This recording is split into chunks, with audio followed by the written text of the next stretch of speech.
Why you acting weird to me? Take that.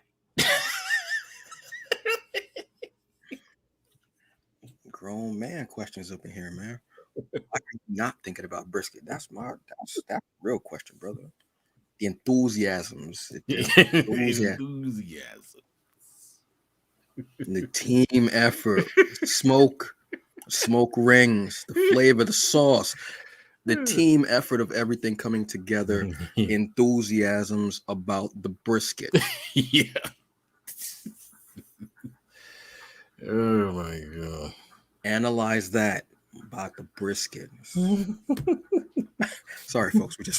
We were having a random conversation beforehand, and my co-partner in crime here asked me a question.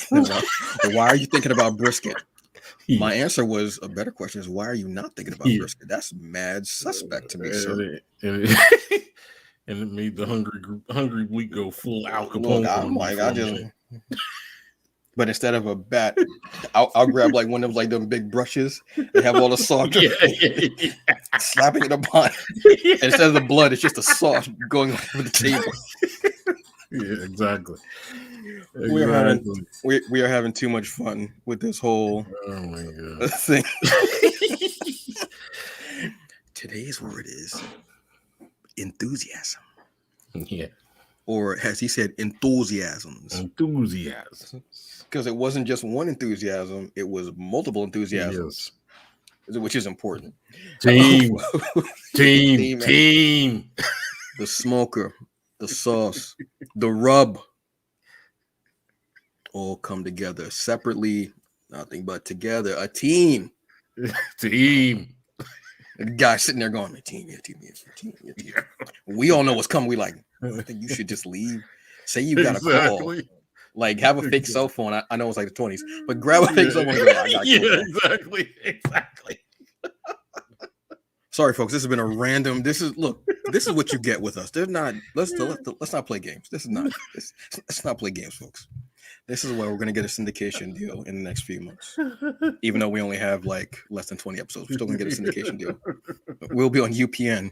Just check for us in like 1995. Yeah.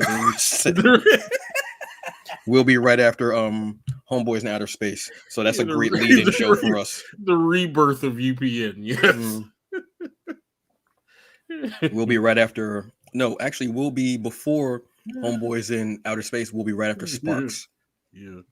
Just because I want to work in the same studio with Kim Whitley. Yeah, we'll be on the barely legible tile on Paramount Plus.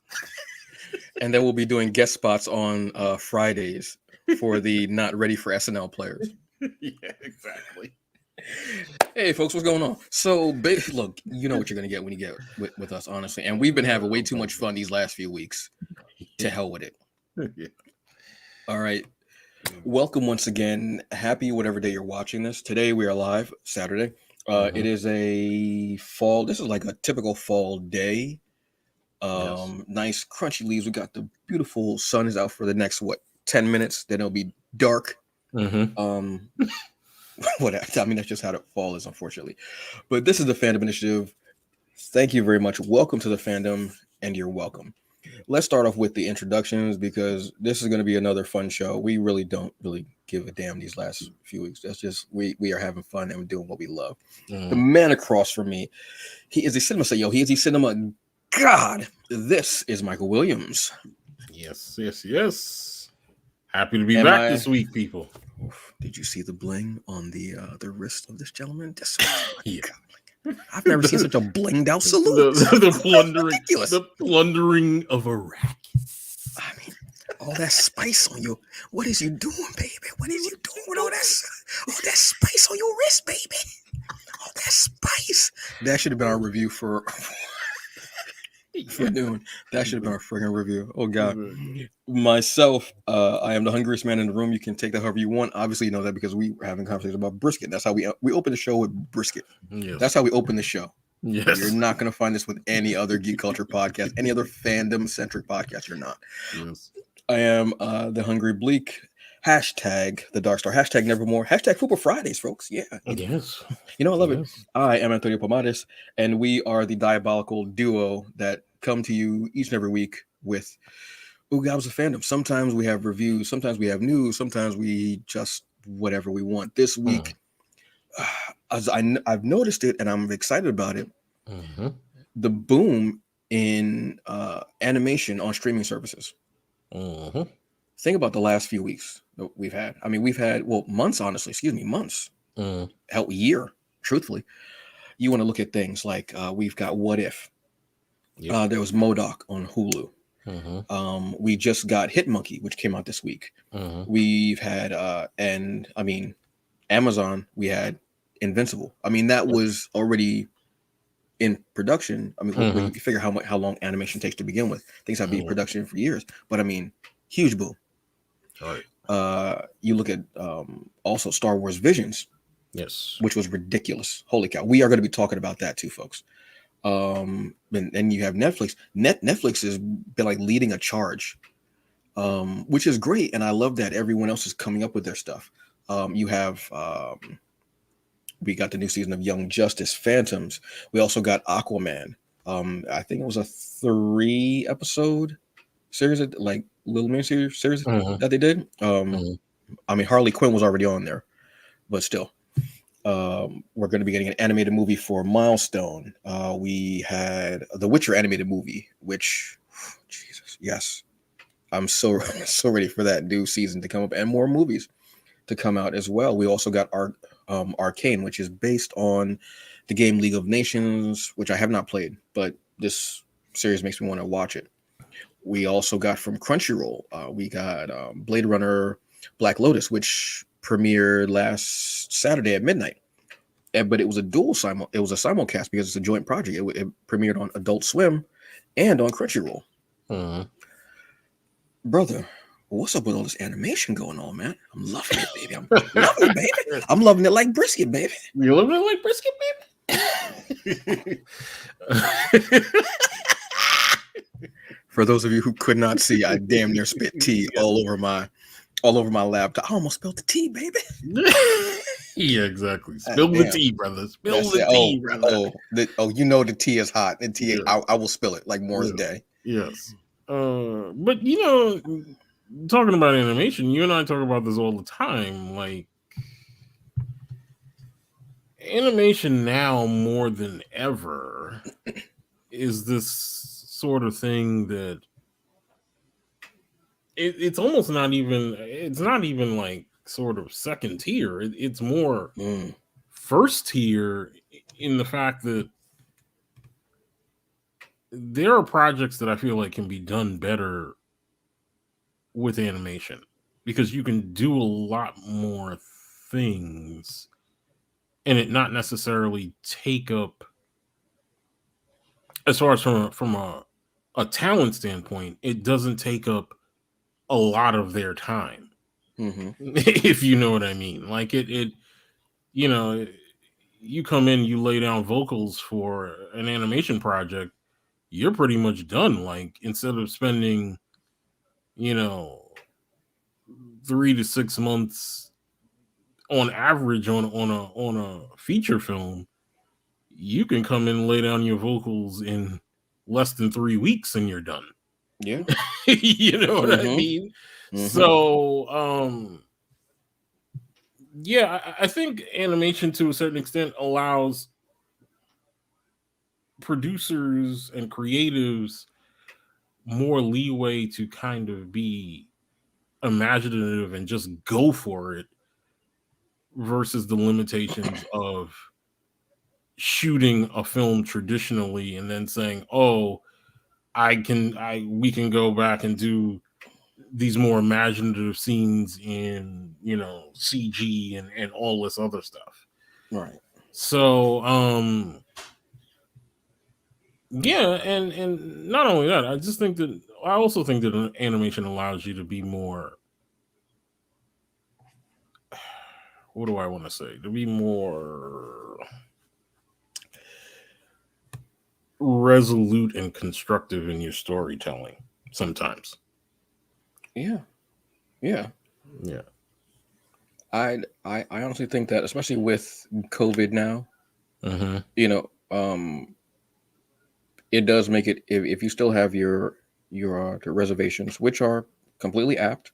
Mm-hmm. I don't know your medical history or anything like that, Mm-hmm. but I think it makes it so much easier Yes. because you can be wherever and you can lay down those vocals. You can be Mm-hmm. doing a movie or a series or whatever it is, other project that you're doing. Mm-hmm. And when there is downtime, Mm-hmm. when you can lay down your vocals, you can have Skype meetings or whatever type of meetings with those other people, and you can lay it down from wherever. As long as you've got good Wi-Fi, good connection, you are good. You are set. You are straight. Yeah. I love that freedom Mm-hmm. for everyone. I love unrestricted. That unrestricted feeling that I hope that they're getting, and being able to stretch a muscle and being able to, because when you're doing a voice acting, for what I've watched and seen, I've never done voice acting personally, but when you're doing voice acting, when you're laying down, the way that they are just so animated, no pun intended, but the way they are more animated, just throwing it out there, Mm-hmm. is just beautiful. I actually love watching those videos. One of my favorite people to watch was Robin Williams, when he Mm-hmm. would lay down vocals for I just, Mm-hmm. we miss you, Robin. God damn it, man. Jeez. Mm-hmm. But he was, yeah, I loved watching him do it because he's already an animated guy. He's already Yeah. like a cartoon. Well, Mm-hmm. he was, excuse me. He was. Sometimes it's still hard for me to forget, Mm-hmm. but for me to remember, excuse me. Uh, just because he was already so just Yeah. this ball of energy, Mm-hmm. and then to see him level it up, you're like, wait, I don't even know if that is this the same move that they made Mm-hmm. for the Hulk on the carrier. Yeah. Because Yeah. dude, he was just giving. I loved seeing that. Mm-hmm. So seeing that is amazing. And again, being able to be unrestricted, you can do it wherever, whenever. You don't have to, you don't have to worry about makeup or being on set. You don't have to worry about wardrobe.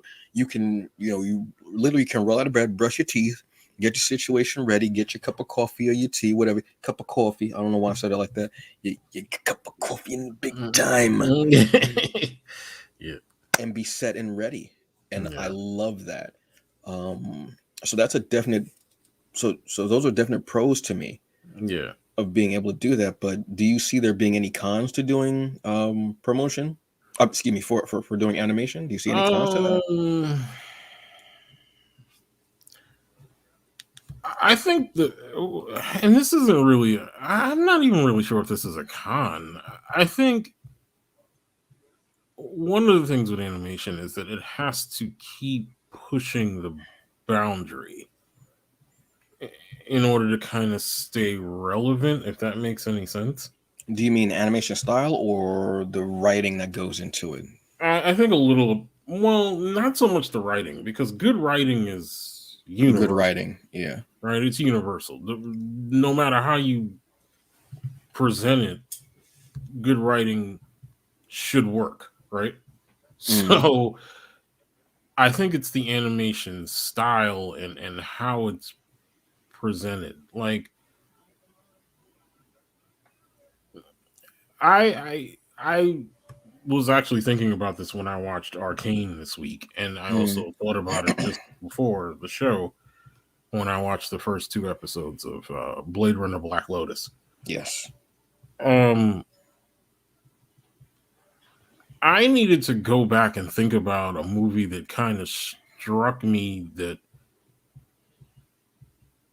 it wasn't a huge hit, Mm-hmm. but the visuals for this movie were way ahead of its time, and I think that was part of the reason why it wasn't a hit.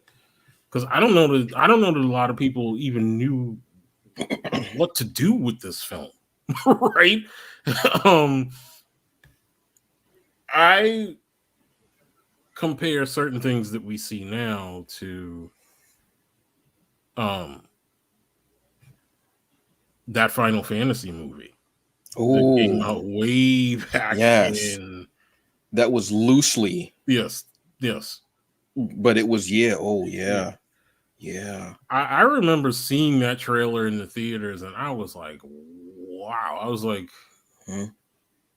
"Is this where we're going with with animation because it was just so good. I knew from the trailer I wanted to see the movie. Yes. Now, unfortunately, when I saw the movie's okay at best. I think that the movie has pacing issues. Mm. And if you're not really familiar with Final Fantasy, you can kind of get lost in the sauce watching that film. Yeah. But I almost feel like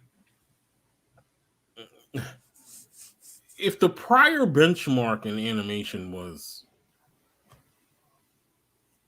Toy Story, right, with Pixar. Yes.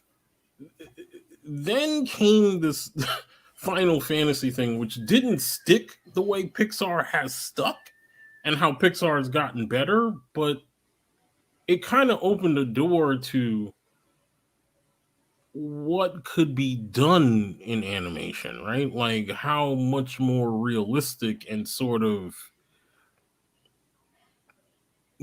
pushing the envelope things could be with Final Fantasy. And then I see a lot of like things like now, like Arcane to me, which is a good show on Netflix that you guys should be watching. I am not familiar with League of Legends at all, but Same. The Arcane animation to me reminds me of another game that I liked. Now I don't know that many people have played this game or played this series of games in the last 5 to 10 years, but there was a gaming company out there called Telltale. Oh. Yeah. That made their bread and butter on like IP based games. Like The Walking Dead is probably the biggest thing that they've done. Yeah, Walking Dead and Batman. They did Batman as Those well. are two that I can think of. They also did a Game of Thrones one-off game, which was really good. They also have a Guardians of the Galaxy game too that they did too. Oh yeah, damn, yeah. Yeah. Yeah, I know that people will look at Telltale and they'll say it kind of looks more like that. It almost kind of looks like that when DC and Marvel kind of did this a bit too over the last 10, 15 years, where they did those kind of stop motion comic animation things. Yes. And people will say that Telltale's animation kind of looks that way, but Arcane almost feels like they took how Telltale did things and just blew it all the way out of the simulator. Like it just completely is so fluid and so beautifully done. I don't know. I feel like a lot of these people are taking these things that were either ahead of their time when they happened or were done in the last few years and have perfected them, and they're continuing to push the envelope of animation.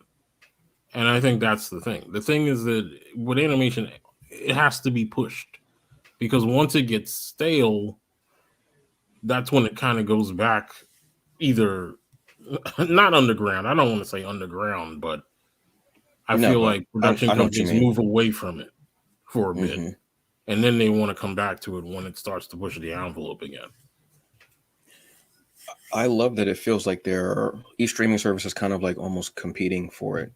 Yeah. I love how, because obviously, I mean, something that has really just blown up in such a huge way, and at one point was underground when we were kids, was anime. Yes. Like you could only get it like on VHS, certain things. So I remember the first time I saw Fist of the North Star. It was in a and I'm not trying to be funny when I say this is a legit thing I'm saying. It was in a foods class. It was in a culinary class. We had obviously we had this ain't a gimmick, folks. This is real. I'm hungry. Okay. And I took a class on being hungry. You mean I get to cook and eat in this piece? That straight A's. Straight A's in that class. Nice. Nice. Didn't even have to take my final, but I showed up because I was hungry and I wanted to eat something, so I cooked. Didn't matter. Which would, yeah, I was Fist of the North Star watching it on VHS, and I was like, wait, what? And it was incredible. I want to give a shout to my man. I don't even know if he's watching, but whatever. This cat named Shar. He was a dude that brought it in. I was like, wait, what? Amazing. Blew my mind. Then started going to the video store with my high school girlfriend at the time. We would go and we would check this stuff out. And we would rent stuff from Blockbuster because there was stuff started coming out. We rent whatever we could, just watching it, killing it. So there's been a huge like resurgence boom over the last few years, and a lot of it has been because of more quote unquote acceptance and it becoming mainstream now to be a nerd, to be a geek, to be in the fandom, such like that. And cosmos, and it was great. It's amazing. So a lot of this animation that is being brought out, a lot of these companies going for that obviously is because of the boom in anime. Yeah. And its acceptance here in the West. Yeah. And it becoming such a big deal because you look at a lot of companies. One of my favorites is a Trigger or a Studio Trigger. I think it's Studio Trigger. Kill la Kill, Gurren Lagann, Promare are just three of the ones that they've done, but they also did an episode for Star Wars Visions. And the minute I saw the animation, I said, okay, cool, bet. You got me, baby. You got me. You got me. What you got? And it's over the top. Just ridiculous anime stuff, which I love, with beautiful colors and incredible designs and little nods of humor and just these incredible fights. So I love seeing that. The one thing I think a con that I might say but not really be a con is they will have to keep leveling up, which these animators are already doing. It's incredible. Even seeing artists on, say, like Facebook and Instagram, seeing some of them go and dabbling into animation and animating their work on whatever medium that they're using is beautiful. I absolutely love it. The thing that I'm worried about is because animation is expensive. It's extremely expensive, and it has a right to be so. You know how much 15 seconds of work is? Ridiculous. I am worried that, and I've seen this, and you've heard stories and you've seen this happen, where people are overworked and they're not being paid properly for their work. That's the one downside I've seen. So as much as there's this boom and such like what have you, I am truly hoping that there is there's going to be corrective behavior as far as that goes, because they deserve this money. Just like you would pay these actors X amount of money, these writers X amount of money, animators are sweating. Like when you're seeing those stills, there's probably some sweat in there. And that's not me. And that's not me trying to be funny. Like I'm being dead ass serious. That's true. That's very true. They got a deadline. They're trying to. This line isn't right. And to have to everything just because we've seen animation when we were kids, where say like Tom and Jerry, they're running, and how much of that is being recycled? How much of that background is being recycled? Because it's no joke. So imagine now when people are more savvy, they see more of animation, they know what's going on. And they're like, oh, well, that scene was recycled. Not that you really care, because you're like, no, I could understand why you would recycle it, because you were working on a movie that's, let's say it's an hour. You know how much work goes into that? Yeah, you might have to recycle something because you're working on something else that's more detailed. So you can see that potted plant 2 or 3 times. It's cool. I'm not mad at you. But you have to start being paid properly and given their due, honestly, because there are a lot of incredible studios and these animators are overworked, and it sucks. And the work is, I mean, like you look at something, let's say like Arcane, you're not getting like those recycled backgrounds. Like you'll see the same background, but it's at different angle, this angle, with different ways. Or even during the time jump, like it's awe-inspiring. It's amazing. let's just get into these reviews now, because I want to talk about some animation. God damn, bro. Like y'all don't know. Like y'all like, oh no, he's just a comic book guy and he's hungry and he like, he like wearing medium shirts and joggers. Like that's what y'all think. Yeah, exactly. And he like talking about, like whatever. No, I'm serious. Like I try to when I truly love something, Mm-hmm. I try to study it. I try to get more into it. I try to find out more about it because I enjoy it. I honestly credit that, like some of that, to Michael, because Michael has this very keen eye for detail.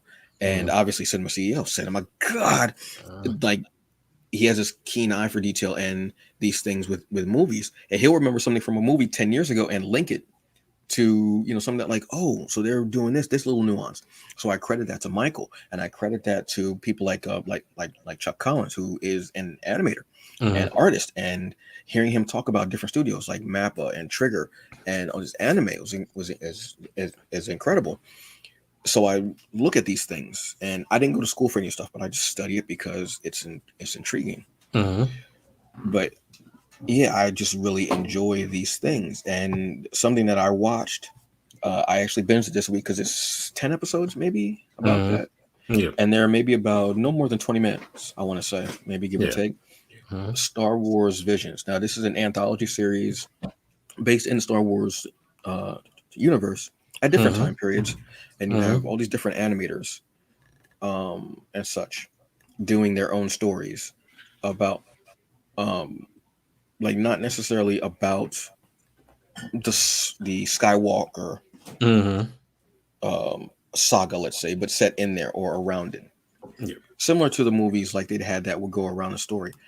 Beautifully done, incredibly shot. Love the way that they were able to give a spotlight to different studios and different artists and writers and stuff like that. Absolutely beautiful work, and a wonderful and so many different styles of anime.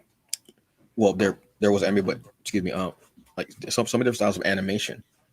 Yeah, I was down with this. So I was like, so season 2, whenever you want, whenever you guys are ready, pipe it in. I'm so good. Seriously, I'm so good. And I'm not the biggest Star Wars fan anymore. And it's not because of the movies or anything like that. It's just because it's just something that I just haven't been into. But between this, as I was telling Michael, between this and Mandalorian, those are and these new series, I love things centered around the Skywalker saga, not necessarily in it. Guess this hyped me up more for Mandalorian. Okay. And there was no Mandalorian in these, but it was just that feeling. You know what I mean? Yeah.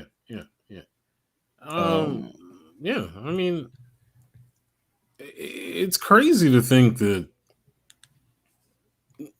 we've waited this long. Well, through the magic of having a streaming service, obviously, but right, that we've waited this long to have this kind of interpretation of the ideals of Star Wars in this fashion, right? Because I almost feel like in some ways this is a no-brainer, right? Like Star Wars, lightsabers, Ronin and swords and things like that. Those all kind of go together, right? So it's weird that it's taken this long to get an anime take on Star Wars principles.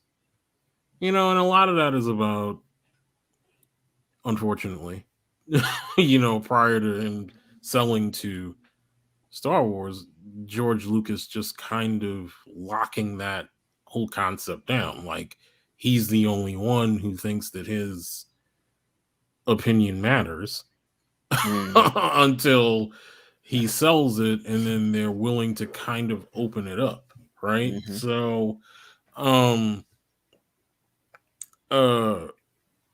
also like to think that there was something in a Star Wars movie not too long ago, like Rogue One, that also kind of opened this up a bit. Like that Donnie Yen character in Rogue One. there's a lot there. There's a lot there to unpack, right? And I feel like even though he didn't Spoilers. he didn't get to wield a lightsaber, right? Right. But the way he fought, you could easily see him having a lightsaber.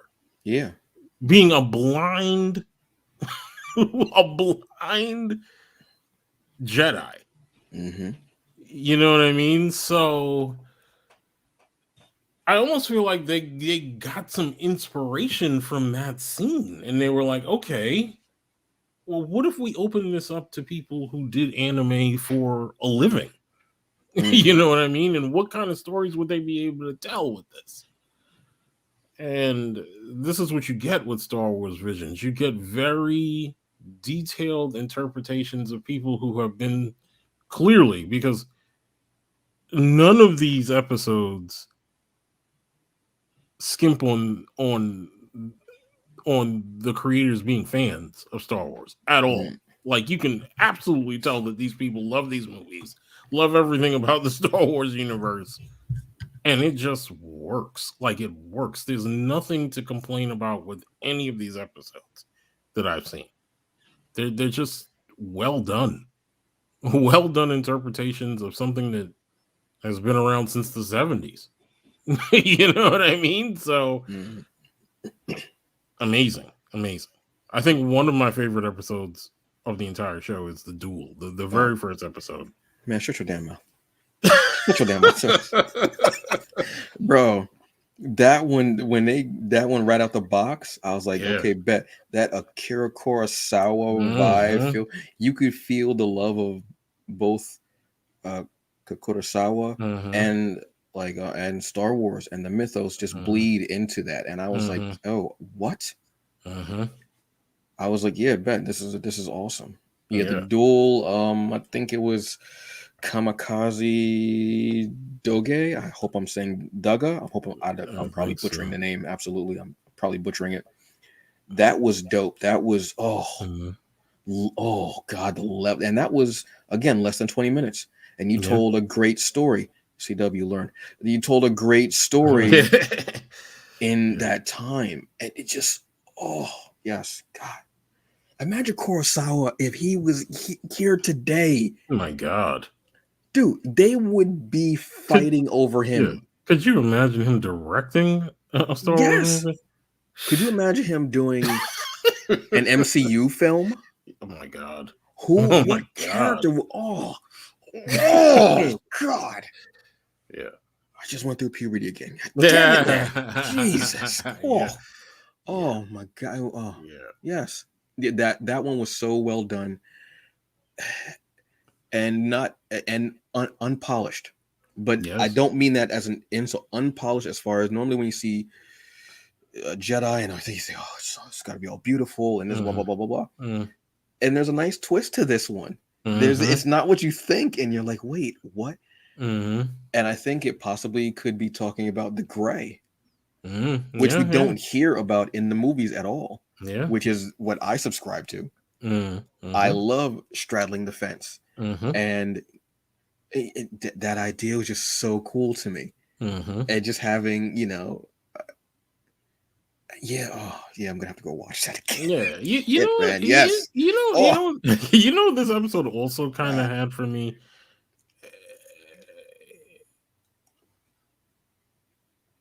In some ways, it also kind of had this, like, as far as like how it was drawn, right? It had these reminiscent Afro samurai vibe. Which I'm sure there was some influence because of that future. We're not sure how far, or possibly different dimension. Fuck yeah, I could definitely see that. Yeah. Because that umbrella was that umbrella was that weapon to me is insane. Like, absolutely insane. But why do I feel I've seen it before in Star Wars? You know what's interesting is when she first holds it, And you don't know that it's sort of like an umbrella type weapon. I looked at it and I was like, man, I'm like, it almost looked like Rey's staff. And I think that's probably intentional.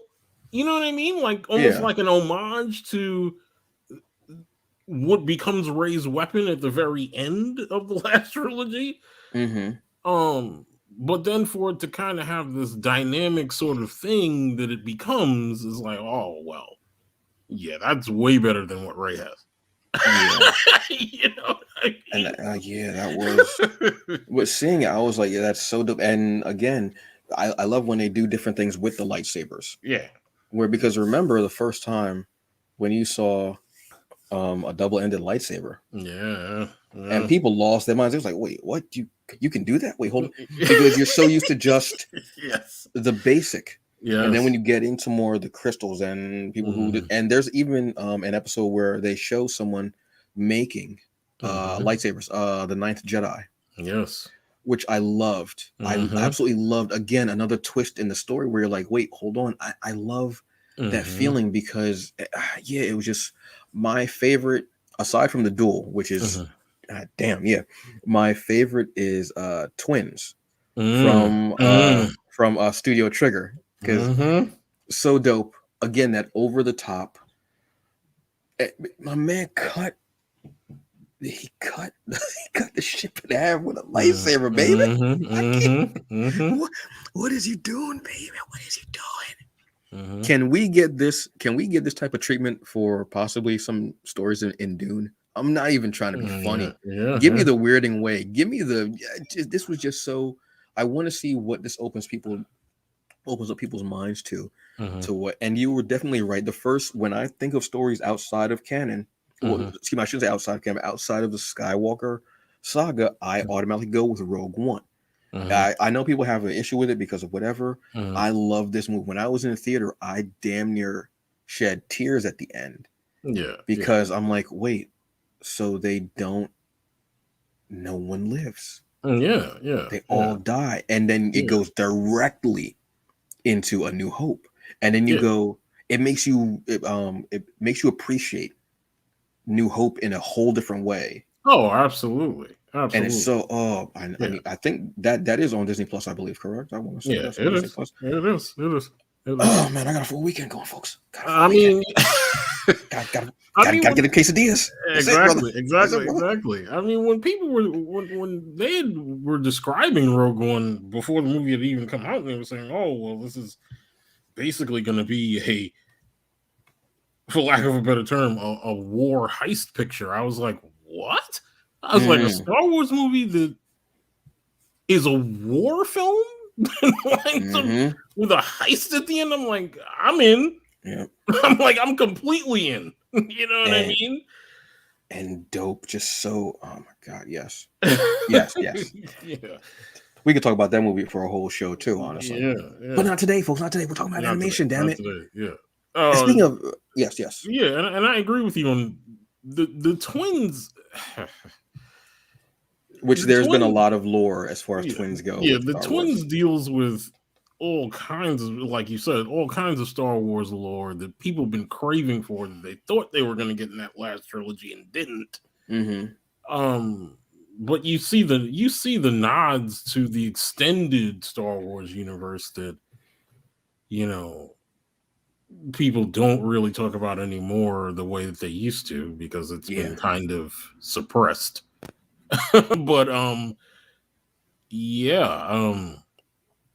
and it has that little twist on it that they've been created by the Sith, instead of one being in the light, one being in the dark from birth, or from both being in the light in birth, and then one falling to the dark and one staying in the light and one trying to redeem the other one. These two have been created in the dark. One is still dark. The other one is now ascended to the light and is trying to save the dark one. It's really well done. Like, I mean, It's And it's hard to tell a story like that in under 20 minutes and it be effective. You know what I mean? mhm. But They did it. They did it in 5 minutes. yeah. Everything else was just gravy on the mashed potatoes. Yes. Damn, I'm hungry. Jesus, what the hell? Yes. Yes, I It agree with was you. just yeah. God, yeah. Definitely, like I said, episodes are less than 20 minutes. Yeah. If you're a Star Wars fan, go check it out. You'll really enjoy them. If you're not a Star Wars fan, check them out just because there's incredible animation. Mm-hmm. They're quick stories, but they do hit so hard. It's a perfectly timed anthology, Mm-hmm. and each of the stories hits you with hits you with something that you're like, oh, and gives you Mm-hmm.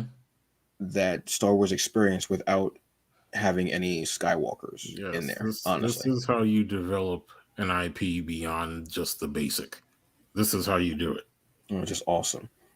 Next thing that's been coming up is Young Justice Phantoms. This is obviously one of the most beloved animated series Yeah. around, and it was gone for how many years was it gone? Five? Yeah, like 5. 5 years, Yeah. and then came back on HBO Max. Mm-hmm. One of the flagship things that people wanted to see on here, and to Mm-hmm. bring it back. This latest season has been very sad, very somber. I'm not going to give anything away Mm-hmm. because my partner in crime here um is having to catch up with it. But basically the beginning of the season, we're at episode 6, I want to say now. 6, maybe Mm-hmm. 6. Yeah, I think 6. Beginning of the season, we are getting Superboy and Ms. Martian are going to Mars. They're going to get married. Mm-hmm.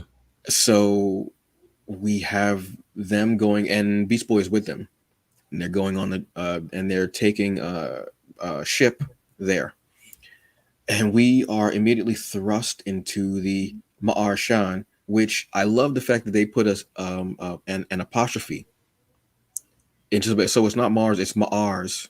There are Mm-hmm. Ma'ar Shans. I love that. It's a seems like a little thing, Mm-hmm. and it is, but little details are what do it. Like they say, the devil is in details. Personally, the devil's never liked being called. The devil's always rather been called Lucifer. But whatever, you're all rude. Um, just nothing, folks. Don't even mind me. Anyway, just don't. And we get thrust into their culture, and we learn more about green Martians, white Martians, and yellow Martians. Mm-hmm. We learn about their religion. We learn about the incredible racism Mm-hmm. and discrimination that I guess I don't know if I can say racism because they're still the same race, Mm-hmm. but the discrimination, I The guess, caste system yeah, of caste is Mars. almost based on skin tone. Mm-hmm. Very interesting how they go into that and how they react to an earther. They don't call us humans; they call us earthers because we're on Earth, Mm-hmm. and how they react to that. And we see a couple of um, I'm not going to say we see some characters that I didn't think were going to pop up. So Okay. caught me off guard. I wasn't expecting it. But then I guess I should have, seeing how last season ended, kind of made sense. Mm-hmm. Um, you go deep into it, and to give us this culture and to just tell us a story about this alien culture, the alien test, I should say, and how they have a lot of similarities to what's happening on Earth, and the discrimination Mm-hmm. and the hatred and the bias and and killings and such like that. They get really deep, but this series has always done that. They've just Mm-hmm. gotten deeper since they don't have the restrictions anymore of a Cartoon Network Mm-hmm. or network television. They can Mm-hmm. do more with this. Mm-hmm. Yeah, this is one of the best animated series out there. I don't know what to tell you. Between the animation itself and the story and the writing, the voice acting, and seeing the progressions of characters, of seeing them grow. Mm-hmm. Yes. I Yes. I agree with you 100%, brother. I was late to Young Justice. I had always heard how good this cartoon was, and I wasn't really watching it. And then I think what I tried to do was, I believe Netflix had it for a bit, And Yeah, I think so. I tried to like bang out what they had before it was leaving, and I didn't get a chance to finish it. And then when now defunct streaming service DC Universe came. We don't talk about that here. Yeah. And I had subscribed for all the 2 to 3 years that it was in existence. I watched it on there, and I was thoroughly impressed by how good this show really is. So yeah, I mean, like Antonio says, Young Justice is an example of what happens when, like we said earlier in the show at the beginning, good writing is good writing no matter where it is, right? And they've kind of melded really good animation with really good writing, and it just kind of flows. It works. Nothing feels forced. Everything feels right on point when it's done. Definitely kind of reflects things that are going on in society now, that have been going on in society for decades, centuries. centuries. Yeah, Young Justice is just amazing. I'm glad it came back, because I was worried it wasn't going to come back after last season, because I hadn't seen any information on it until like right before DC Fandom. Yeah, it's just, and I love the fact, again, we come from an era where sometimes animation would be great one season, and it might be not as great, a little lackluster next season, either because it was a different animator or animators, different studio. They were rushed, so unfortunately corners were cut. Money wasn't there, as I said earlier. Could have been any number of things. I can't speculate. I don't know. It was also a different era of animation. Animation wasn't, I don't think it was thought of as highly as it is now. Now it is just like, that's why we're doing this episode, because it's booming. Obviously. Yeah, pretty much. But yeah, this show, it just, I feel like the animation gets better. And I think it's because people are more comfortable in the role that they're playing, the characters that they're playing in their role, and being able to stretch their arms and doing different characters, different environments. I feel like it never is in the same place the season, which I love. And there are new characters coming in and being brought in. We're getting the younger characters. A character I would love to see on Young Justice at some point, Naomi. I would love to see more of the Milestone, but we're going to be getting some Milestone anyway with the Milestone animated movie. Shout out to Brandon Thomas, who's writing every damn thing. Man is writing my life right now. I wish he'd get to the chapter where I'm hungry, which is every chapter. Let's be honest, folks. Yeah, this is just one of those ones. And we didn't, when this series first started, nobody really knew what it was going to be. Thought it was just going to be like, like how everything is cookie cutter. The young heroes will fight somebody, and no, there were these story arcs, and development of characters, and it didn't stick to the comics necessarily. It went this other route, and bringing you these. I'm like, wow, this is some deep stuff. And then every season got deeper, and these heroes are becoming their own heroes, but also sometimes pawns to the adults, so it shows them. So it shows the adults not always in the best light. Yeah. Which, let's be honest, the DC adult heroes are not. Why would you bring a kid to a damn death? Come on, you're as bad as Professor X, guys. Be better. I need you to help me fight this whitehead man, Lalandra. Lalandra, real quick. Lalandra must have had the good because she made Charles walk. I don't know what is going on. Anyway, just my inner thoughts, folks. I apologize. I thought this was a safe space. I thought we were able to talk here and share. Anyway, it's one of those best. This is what, fourth season. Fourth season for yeah, I think so. Yes. Yeah. So fourth season for it. Like I said, it's only up to episode 6. There'll probably be 13. I think that's like their usual number, 13 or so. Go check it out. If you want rewatch, they're just awesome as well. Harley Quinn is going to be coming back, which I've never laughed so hard. Jesus, you guys, when you told me about this series, you guys undersold it. Hell, from the minute he said, "Oh, this guy, this guy," is one of the best lines in any animated series ever. When Joker had the first, he's like, "This fucking guy." I was mad with him. I was like, "Why are y'all talking? Flambe the bat, flambe, sir. French cook up and get that cooking sherry, flambe that sucker." It's just so smart, so funny. Kaylee Cuoco, Lake Bell, and JB Smoove are 3 of my. I don't know why I put up 4 fingers when I said 3. Are 3 of my. I don't know what happened there, folks. Sorry about that. Just 3 of the best voices on the show, and everybody's key and clutch and amazing. But those 3 have me laughing, dying. You know what? No, I'm Alan Tudyk. Yeah, who does Joker. Where's my goddamn electric car, Bruce? That's the other line that had me in tears. There's so many jokes and underlying jokes. Yeah, and Alan Tudyk has such an incredible voice and range. And I don't mean that like how I talk about ScarJo. I mean actual range, because he also does Clayface as well. I want to say, correct? I think so. Yes. And Clayface is one of the best, most underrated characters on the show, and it's so much of identity and possibly gender queer, like gender fluidity with the character, and how he's always masquerading as a young woman. Nobody's talking about this. I'm like, yo, this is really, and it's just so. Oh my god, that line, those 2 lines when he goes, I get it. And when he goes, where's my goddamn electric car, Bruce? Because he switches on a dime. He's sitting there talking about killing him. He's like, my electric car. Where's my electric car, Bruce? Like, just thinking about it is so funny.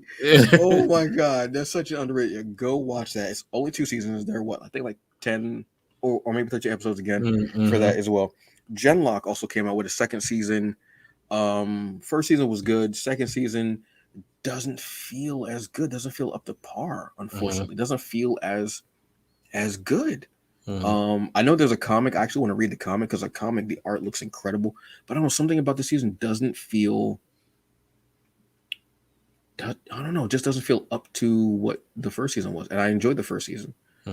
So I don't know what's going on. I don't know what have you. Next one we're going to talk about, which is one of the most beautifully done animations I could think. Arcane on Netflix.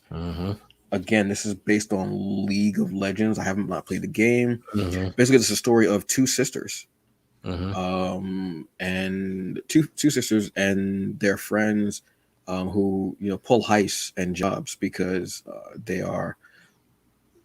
This is an story that deals with class. And how they are like, the underdwellers and such like that. And they are the impoverished.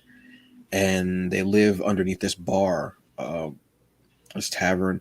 And it shows how these 2 sisters end up becoming separated. And then there's a time jump of about, I'm trying to remember how long is the time jump? Maybe 7-10 years. I can't remember, honestly. And the story is so in depth, how they talk about trauma and how they talk about the class system and reuniting. It's beautiful how the animation shows the trauma that Jinx goes through and what she feels, the way they show it while she's there. And then you have this surrogate family that she gets into. Beautiful. The fights, jeez, what the hell?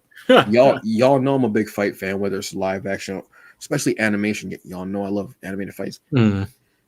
My ribs were hurt, bruh. The punches thrown is beautiful. I absolutely love it. Like you were saying, the animation is beautiful. It almost reminds me of cell shading.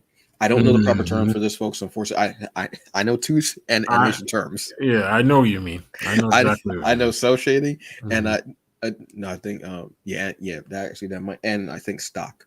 I think stock is the term. I don't know, whatever. But yeah, it just has This snap to it. And every episode, the episodes are about 40 to 50 minutes, which is a nice chunk of time for an animation. And still able to tell multiple stories in that time is beautiful. And you get this just over, and at the end of every episode, there's something there to hook you, and you go, wait, what? Almost like a cliffhanger-esque. People who know the lore of this series and stuff like that were like, oh my god, this character, that character, what have you. I don't know it, but I'm excited for it. They released 3 episodes, so they don't do an episode a week. They do 3 episodes a week. So there's going to be 9 episodes. So next week, I believe it was Friday that they're released. Friday. Actually, I think they're all up now. No, it should only be 6. That's up now. I'm not sure. I thought they said that the last 3 episodes were going to be released actually today. So I think they're all up. Oh, now. Were they? Yeah. Damn you, Netflix. I think it said the 20th. Damn you to hell, Netflix. 3 would be up. Yeah. You diabolical. Yeah. You're diabolical. Good people, you're diabolical. And I'm sure a lot of that is based on the fact that people have been talking about this show for the last week and a half. You know what I mean? Yeah. So, yeah. Damn, most liked was episode 7. That's incredible. So, they did? Damn. Okay. Yeah. Wow. Because they were doing it like 3 apiece because they were like, I'm not mad at you, but now I have to watch this. Okay. Yeah, definitely dig in on this, folks. It's only 9 episodes. Like I said, each episode is maybe about 40 minutes or so, but it gives you so much in that 40 minutes. It's just one of those, damn, sir, go, run, do it, talk about it, love it, live it. Yeah. I mean, I'm not as far along as Antonio is in watching the show, but I can tell you that I don't even care that I don't know anything about League of Legends. I'm there for the animation and I'm there for the story. Yeah, I mean, but this has kind of been sort of Netflix's legacy over the last few years, is that they take chances that other places won't take. Like if you look at Arcane is it's a risk, right? Like, you know that a vast amount of people don't know what League of Legends is. You know what I mean? But you trust that these people who are the creatives on this show are going to do such a good job that they'll see the word of mouth on Twitter, other social media platforms, of people who are relatively abreast of what League of Legends is, and they'll be talking about the show, and then people will take the chance on possibly watching it and giving it a chance. And that's kind of been the thing that Netflix does, and they do it well, especially with their animation. Like, and you know, you guys have heard me and Antonio talk about, you know, the Voltron redo that they did, which to me now stands besides the original Voltron. Like, it's just that good. Like, I'd never imagined that they could redo Voltron and give it even more depth and justice than that first time around. And some of the fights in that Voltron series are insane. They're like epic. Like, they last for like episodes at a time. It's like, but not in that slow anime Dragon Ball Z way, like in a way where it was, you felt the stakes more. It was more, it was just drawn out. It wasn't somebody standing there for 10 minutes, like trying to gain power, you know. And that's no dig to Dragon Ball Z, you know. But oh god, I could do 2 months on that show easy, and that's just the first season. And we're not even, and that's not even the only show that we can talk about there. We can talk about Castlevania also, being that landmark type show that clearly isn't for young children, but it also doesn't talk down to its audience that it's trying to reach, at all. You know, so it's just straight at you, and it's just damn it. And I feel like, And I feel like as a whole, that's kind of where animation has thrived now versus when you and I were younger, right? Mhm. Like animation now almost kind of goes out of its way, and it does it extremely well to reach out to a universal audience. Mm. You know what I mean? And I think that that's one of the really, really, really big things. And I'm gonna slide away a bit from Netflix for a minute when I talk about Pixar. Like that's the gift that Pixar has. Besides the fact that it's really good animation, their story development is almost like it's almost like like major motion picture development as far as Mhm. how it's written. And you know yes, parents take their kids to see Pixar movies, but it's almost like at the same time they're talking to the parents as well. Like, we know you feel like you could be doing better things, but Mhm. you're also going to leave here entertained. Mhm. You know what I mean? Mhm. Like, and The entertained. Incredibles Yeah, was yeah, was and one of those was yeah, one of the that's what they embody. yeah, and You know. entertained in a way that you wouldn't have you will not feel like you wasted your time coming here. Hmm. Like that's how all of their movies kind of are. Like it's crazy to me. Like it's crazy to me. Mm. And I think that that's one of the major things that animation is now. Like it kind of shed that whole like let's just tell a simple story thing long time ago. Now it's telling complex stories in a brilliant way that brings everybody to the tent. Even if you're not necessarily a fan of animation, you can watch a Pixar movie and it feels like you're watching, you know, an independent feature or a major motion picture. That's how good the writing is now. You Yeah, know? animated movies and series aren't doing like you said those little one-off stories or what have you, or just Yeah. trying. They're telling you stories. That's it. Just bottom line, they are telling you stories, Yeah. stories across genres and such like that. And the animation. I mean, you look at it. Not all anime is fighting and No. or Or Food fan Wars. service. Yeah, Or yeah, Food Wars. food or yeah, yeah, yeah, yeah. That's Yeah. not.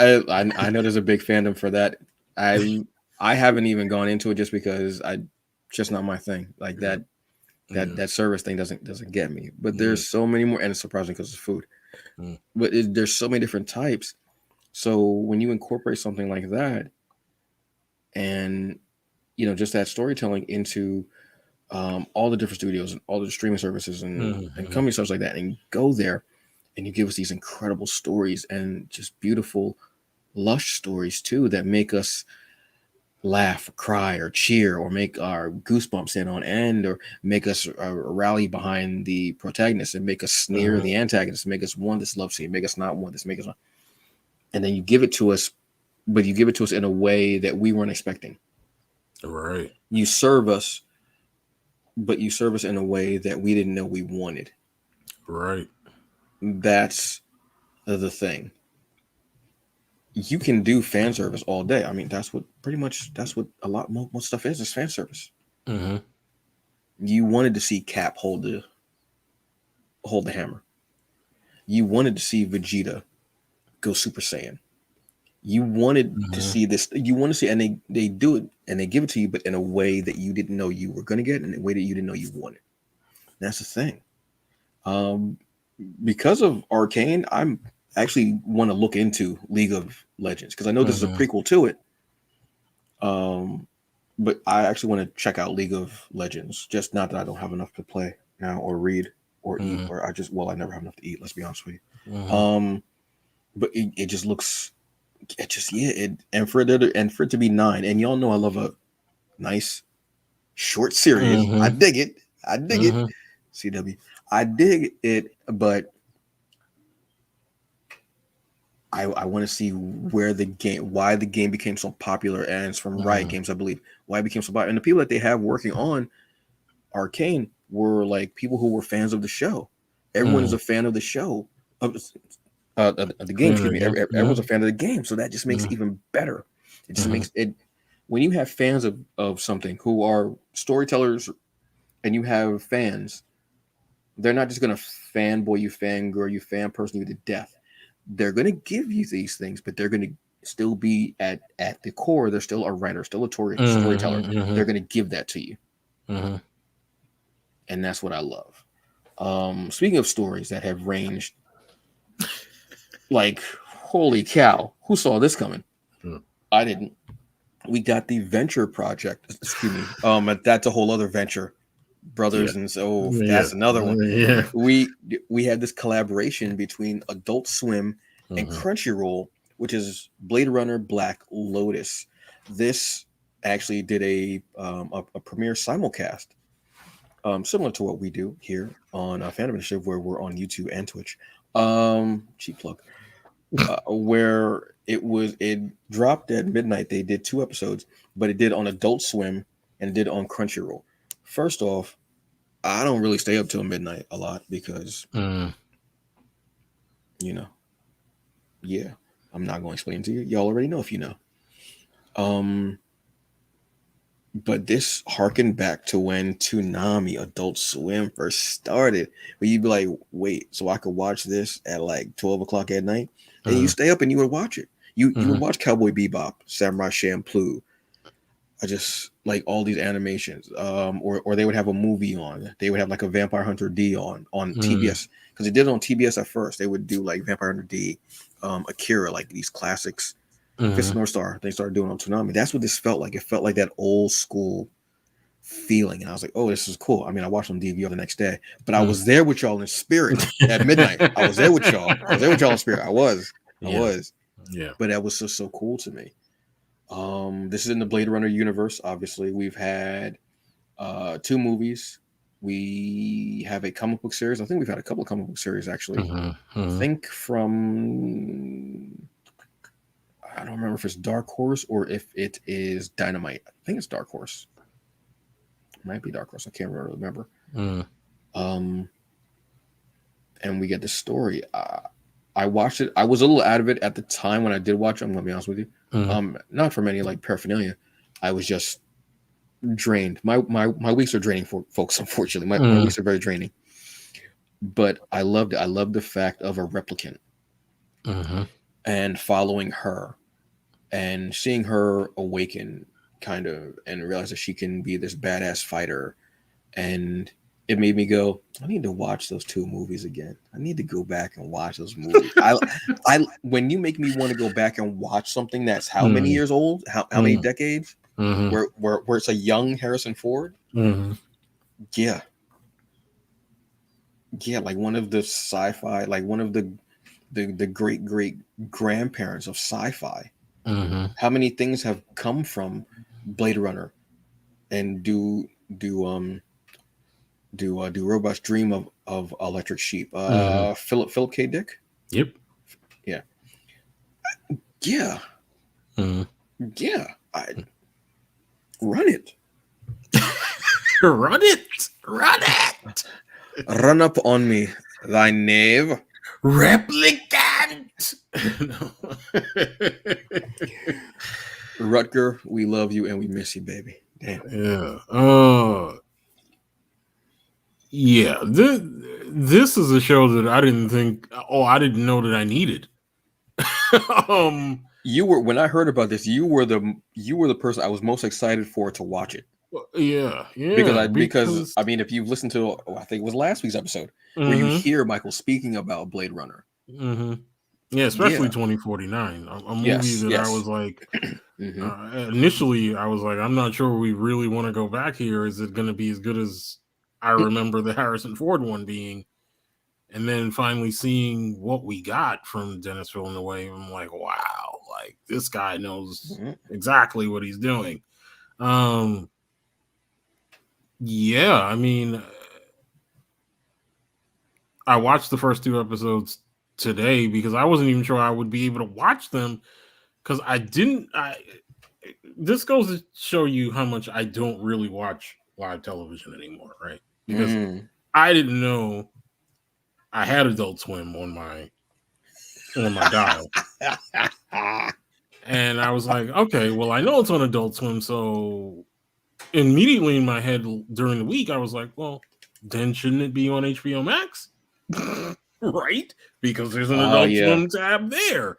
And so Crunchyroll. And Crunchyroll tab there. So I go there and I'm like, I look up Blade Runner, I'm like, oh, only the Blade Runner movies here. I'm like, okay. Which isn't a bad thing. Yeah. It's just not what you was looking for. Exactly. Right. Exactly. So I'm like, okay. I'm like, oh, I don't know if I'm going to be able to see it because I don't know that I have Adult Swim, but something told me to look inside my DirecTV stream app today. And yep, it was right there, those first 2 episodes. So I watched it before the show. And the mother box. Yeah, I'm blown away by these first 2 episodes. Yes. It's just so well drawn. So far, it's so well written, and it's well cast as far as the people who are taking part in the show. Jessica Henwick being the lead L in the show. I've heard Brian Cox in the show. I've heard some other people in the show.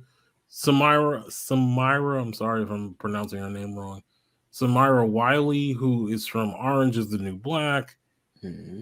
Also The Handmaid's Tale, and she's also the only other person in the Walking Dead universe that has played Michonne, and she played Michonne in the video games. She's also in this show. She plays the police officer. Man. Like the first 2 episodes, dude. This is only the first 2 episodes, so you know you're going to get a great story with this. Yeah, I'm really excited to see where this show goes because it's just really well done, and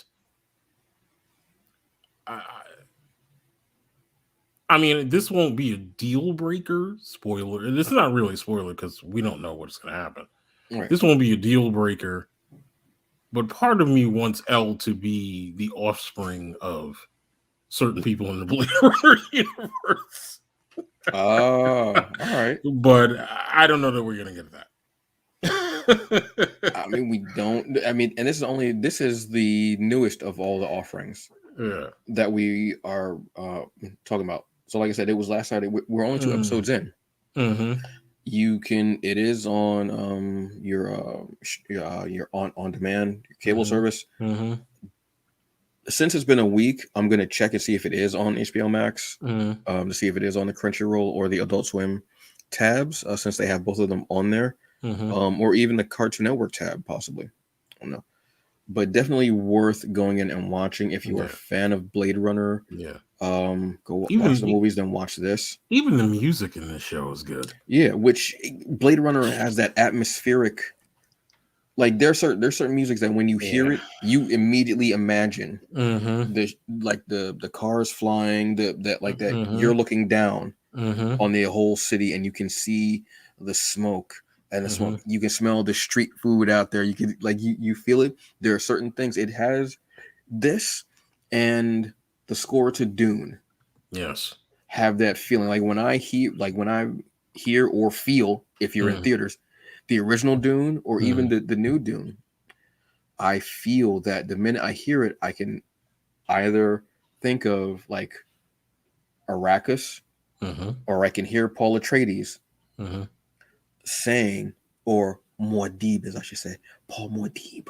I can feel it. So that music, that atmospheric music, if you're gonna do Blade Runner, you better get that music right. I mean, yes, get the story, the actors, everything, the animation, but you better get that music right. You can't do that and then have like somebody on a damn accordion in the background, because you'll get your whole ass beat. Exactly. You can't have a one-man band back there doing cymbals and everything. You get your whole ass beat. Exactly. People will find you and will beat your ass. You can't be like, all right, so the damn kazoo back there, wah, wah, Yeah. or whoopee cushion and whatever. You have to bring it. That's one of those things that you have to bring. Yeah. And you Yeah. could, damn, yeah, might have to. Oh man. Yeah. Every time we do a show, I end up making a list of stuff I need to rewatch. It's ridiculous, man. Exactly. I can't. Well, we'll be taking a break soon anyway, so I'll be able to possibly watch some stuff and what have you. But folks, those are like 4 things that we want to go through that are just diabolical. I mean, the stuff that's coming up on Disney Plus alone. We have the X-Men 97. We have Spider-Man freshman years. We are going to have a What If season 2 coming out. This is not going to be in the next few months. This is going to be like years now. Netflix has what they have like some stuff. They have Super Crooks, which is based on a comic. They have Masters of the Universe Part 2 coming Tuesday. Super Crooks is coming Thursday. There's a really cool one called Green Snake on Netflix, which is going to be December 1st, which looks beautiful. I love the animation for it. And those are just 3 things. Everybody has some stuff going on. We're going to be getting Invincible season 2, which episodes are going to be an hour. Really? I believe it's yeah. So that's a thing. So we're going to be getting even more. So if you have not, this is a perfect time for you to go read the comic, get into it, and feel it. There's so much great animation coming up, and I'm excited. But folks, there's also stuff that you can go back and watch some of the old stuff too. Amazon has a great selection of anime. Obviously, Crunchyroll has, just a ridiculous amount of anime on there as well. That's their bread and butter. On Disney Plus, you can go through MCU, you can go through the X-Men, the old animated series. I don't think they have Pride of Kitty though, or what was it, that original one years before it? It was X-Men Pride of or Kitty. I forgot what it was. Pride of the X-Men, something like that. Where it's a play on Kitty Pride. I don't think they have that though. If they got that, they need to up it by like $1. They need to add another $1 to your monthly subscription. Because I think I actually have it on VHS, but I ain't got no VHS. Yeah, I ain't got no VCR to watch it, so I don't know what I'm going to do. What have you? But they have all the like Spectacular Spider-Man. I think is on there. They have Spider-Man 2000. No, it's called Spider-Man Unleashed. We have that. They have all that great stuff on there. HBO Max has like all the classic stuff. They have the Batman series. They have Justice League and animated series, which is amazing. Justice League Unlimited, which are 2 of the best animated series ever, hands down. They have Batman the animated series. They've got a lot of the older movies, all the animated movies. They still need to work on that because they don't have. I'm trying to think of what they don't have. They don't have Justice League, Justice Society, World War II. They don't have the latest one. I think one of the latest ones from Batman, where it was like Son of the Dragon. They don't have that on there. They don't have those, so they do need to up that. Guys, got it. Anime was your bread and butter. Between you and Marvel, anime was your bread and animation was your bread and butter. You guys were doing better in that with your movies and stuff like that. You've got to up it a notch. You've got great series like Young Justice. You need to be better and get that. I'm critiquing you because I want you to do great things. I want you to be better. I'm talking to a company telling you I want you to be better. Yeah, there's a joke there somewhere. I just don't know what the hell it is. Why am I giving you a pep talk? Yeah. But yeah, you've got to do better with that. Netflix has their own animation. They've got like some anime on there as well. They're just going with it. So everybody has stuff going out there. And it's amazing. Go watch something. You know what's the best thing that I can think of? Saturday mornings. If you have off, if you don't have to go to work, you have nothing to do. Tell you what, make yourself some breakfast. Get a big ass bowl of cereal. Whatever you want to do. Stay in your pajamas. I mean, wash your face and brush your teeth, please. But then turn on your streaming service. We don't have Saturday morning cartoons. That stopped a long time ago, unfortunately. Every day, every Saturday can be Saturday morning cartoons. You pipe them on. You can watch whatever you want. You can watch Transformers. You can watch G.I. Joe. You can watch whatever you want. That's a Yeah. beautiful thing. It's not like you have to sit there and watch it. You have to wait for it to come on. It comes on at the drop of a hat, or more like the drop of your finger on the screen. Go do it, folks. I'm telling you, it's one of the best things ever. Light an incense. I don't care. Whatever. Then take your ass outside after noon because and don't come back until lights come on, because you need to get your ass about this house. Or that's what my mom would tell me. You need to get your ass about this house. I think I just had a breakthrough on my therapy. I'm not sure I'm gonna be real with y'all. Yeah, I think so. Yeah, Good, bro. Good. Yeah, bro. Yeah, man. So yeah, that's it, folks. Just there's a lot of animation out there. It's beautiful. Live action is great, but animations comes with Avatar. Avatar's on Netflix. It's also on what's the other one? It's also on Peacock. Peacock has Peacock has great stuff too. They have some anime. Very low key. They have Double Dragon. Yeah, They have Savage Dragon, which is low key. If they got like Wildcats and some of those older 90s stuff that was on CBS, bet I'm in. Well, I already have Peacock anyway, because I think if you are in your 40s, you have to have every streaming service, but only be able to watch 2 of them. Because you have no time for anything else. So, exactly. But yeah, there's so much out there. So many companies have animation, and there are a lot of free ones too. Paramount Plus has the 2 Star Trek series. One is Prodigy, and the other one's Lower Decks. Yes, they have that, which are great. But there are free ones too. There's Tubi. Is it Tubi that is free? It might not be Tubi, but there are actually a couple that are free, and they have huge libraries of free animation that you from like when you were a kid, and stuff that you wouldn't have found here at all. You have to find it like in a bargain bin. You might find it somewhere, and they're like low key gems. But go check them out, find them. Let us know what you think. Let us know what you're digging. Let us know what you're getting into. Please. I'm always looking for new suggestions to add to my ridiculous pile. Yeah, sure. Why not? Yeah. Netflix wills. I bequeath to my queue. Yeah, exactly. Long live the. Are you still watching? Sure, why not? Yeah. Yes, I live here. Yeah. Oh my god. So on that note, folks, that's our show. So Michael, I haven't asked you this in a couple weeks because you keep breaking the scale, brother. Out of 5, I'm lowering the number because I can't afford these scales, brother. Got to buy them in bulk from BJ's. 1 out of 5. 1 through 5, brother. What would you give today's show? Yeah, all right, brother. I'm gonna be easy on you because it's holiday season, and But I mean, the scales are on sale Black Friday. But I'm saying, but stuff is backed up in the ports, and yes, we don't have people to unpackage stuff. So I won't break a scale today. In the ether, brother. I don't know why I'm giving you the shimmy shake while I'm asking these questions. I don't know, brother. I don't know what you're doing. I won't break the scale today. I'll give it a 5, brother. I give it a 5. That 5 felt like a 10. Your voice, like you said 5, but your tone said 10. That's all right. That's all right. It was cool. It was all right. Because I had another scale on deck. So you could give me that 10. Bam! That's Batman type of prep work. Yeah.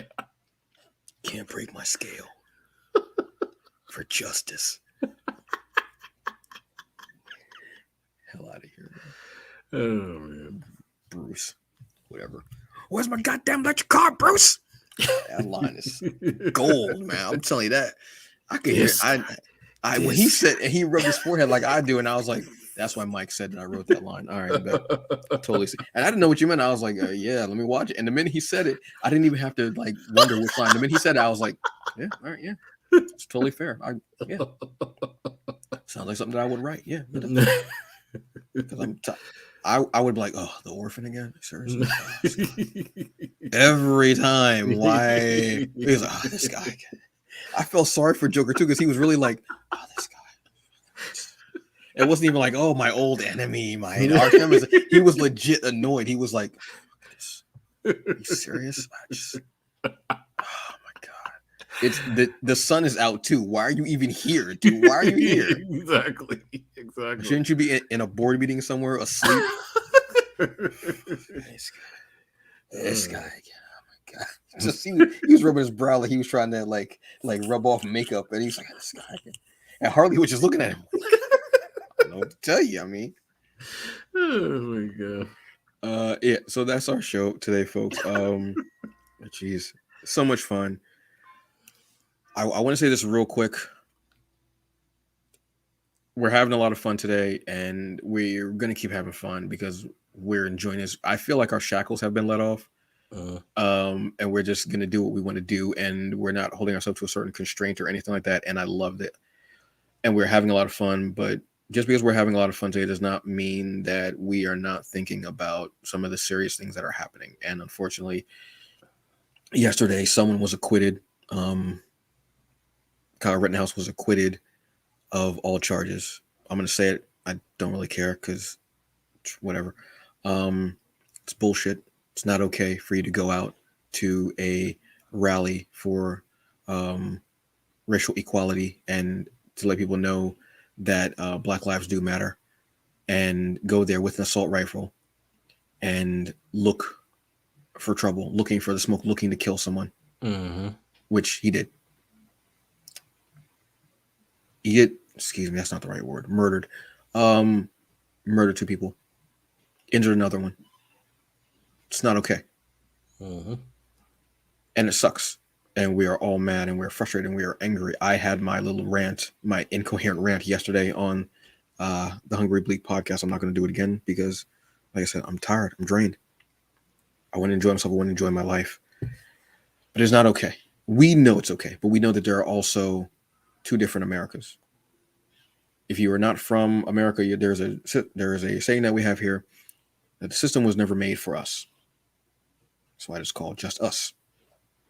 But we are not those us. It was never made for us. So I want you to be careful. I want you to take care of yourselves. I want you to do the best you can with what you got because it's all that you get. But as I've said also, it is no longer am I my brother's keeper. No. It is am I my people's keeper? And yes, I am. I'm going to look out for you. I'm going to look out for brothers. I'm going to look out for sisters. I'm going to look out for the children. I'm going to look out for the gender neutral. I'm going to look out for the gender fluid. I'm going to look out for the trans. I'm going to look out for the gay, for the lesbian, for the bisexual, for the pansexual. I'm going to look out for everything because I am my people's keeper. I'm going to do everything I can to speak positively and to love on y'all. I don't want to see you as a hashtag. I don't want to see your poker, your face up on a poster. That's not what I want to see. That's not what you're meant to be for. You're not meant to be a hashtag. You're not meant to be here for that mess. That's not why you were here. We're going to keep doing what we got to do. But as long as we are here, as long as my mic is hot, or some days lukewarm, depends on the day, folks. As long as this brother sitting there in front of me, we're going to do it. And we're going to do it because we love it. We love y'all. We respect y'all. And we're going to talk to y'all. And we're going to let y'all know that it's not all right. And yes, we are, geek-oriented, fandom-oriented. We talk about movies, we talk about brisket and shit like that. We talk about it, whatever. We have jokes and everything, yes. But we know. And we've let ourselves have that rant before. Not too long ago. When it was a hot red summer. If you know, you know. And we were completely off the cuff during that time. And that cuff has not come back on since.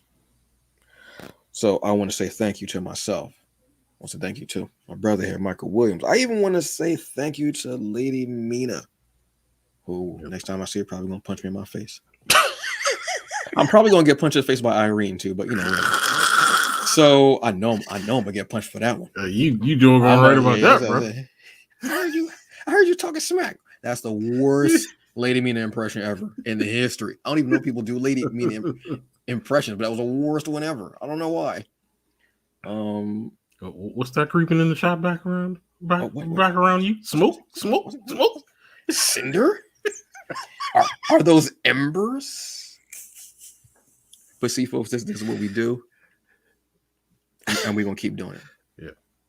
All right. So, brother, you got any final words on the life and times of 2021?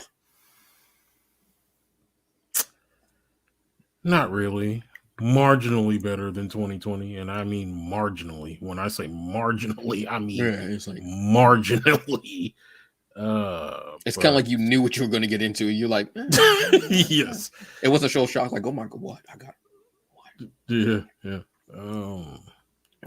What you mean I can't breathe on somebody? What? Exactly.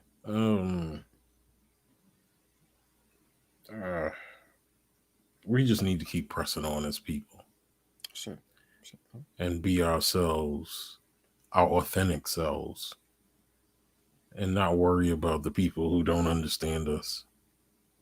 Don't care to understand us. Don't care to understand us, hate us, whatever. Because at the end of the day, you got to be you. Your authentic you.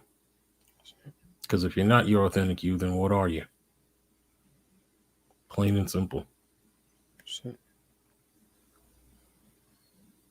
That's it. Where's my goddamn electric car, Bruce? Look, folks, this guy. On that note, this has been Michael Williams, the cinema CEO, sir. the cinema god.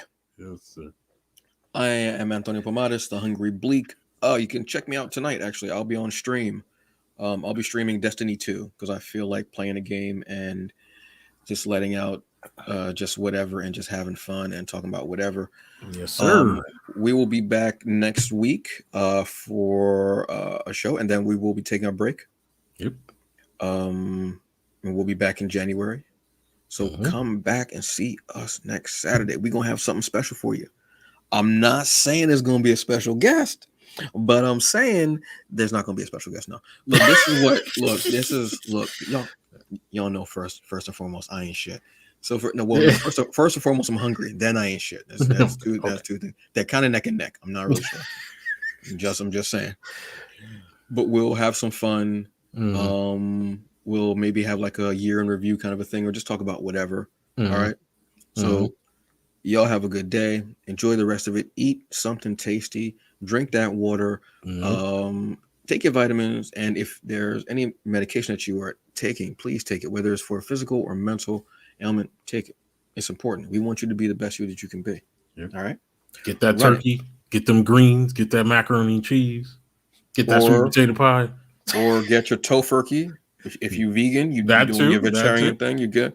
I would say instead of tofurkey, I've never had it, but go with a Beyond Burger with the gravy and such like that, and macaroni and cheese. And I'm getting itis just thinking about that meal. God damn. Get that tryptophan up past 20. Just shoot in my veins, baby.